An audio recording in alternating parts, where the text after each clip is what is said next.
পরদিন সন্ধ্যা। সজীব এবার ফোনের রেকর্ডার অন করে আবার রায়বাড়ির সামনে দাঁড়ায়। তার নিঃশ্বাস ভারী, কিন্তু চোখে এক অদম্য দৃঢ়তা। আজ যে করেই হোক জানব সেদিন ওটা কি ছিল। গেট ঠেলে ভেতরে ঢুকতেই বাতাস আবার ঠান্ডা হয়ে যায়, কিন্তু আজ বাড়িটা অদ্ভুতভাবে চুপচাপ, যেন অপেক্ষায়। সজীব ধীরে ধীরে সিঁড়ি উঠে সেদিনে সেই ঘরের সামনে আসে।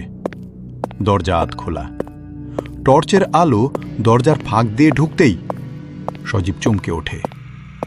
ঘরের কোনায় পড়ে আছে একটা পুরনো মিউজিক বক্স, ধুলোতে ঢাকা, কিন্তু এর হ্যান্ডেলটা নিজে নিজে নড়ছে। হঠাৎ ঘরের ভেতর থেকে কারো ফিস, থামিও না, এখনই শোনো।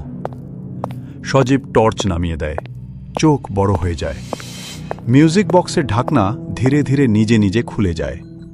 ভেতর থেকে বের হয় একটা পুরনো পুতুল। তার দুই চোখ ফেটে গেছে, কিন্তু মুখটা হাসছে। আর তখন ওরা থামতে দেবে না। দরজার পিছনে হাতের ছাপ দেখা যায়, একটা নয়, অনেকগুলো।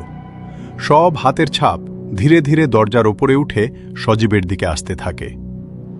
সজীব চিৎকার করে দরজা ঠেলে বেরিয়ে আসে। দৌড়াতে দৌড়াতে ফোন পড়ে যায়, কিন্তু রেকর্ডিং চলতে থাকে। ফোনের স্ক্রিনে দেখা যায় সজীব সিঁড়ি দিয়ে নামছে, কিন্তু পেছনে ছায়ার মতো কিছু নড়ছে। শেষ মুহূর্তে ফোনে শুধু শোনা যায়, সজীব, এবার তুমি একা ফিরতে পারবে না। কাহিনী কি এখানেই শেষ? না, ইয় বাড়ির ভেতরে যে শক্তি লুকিয়ে আছে তা সজীবকে এখন ছাড়বে না।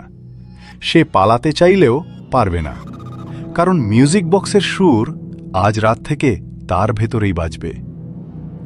এরপর কি হয়েছিল জানতে এখনই সাবস্ক্রাইব করে কমেন্টে লিখুন পার্ট 3।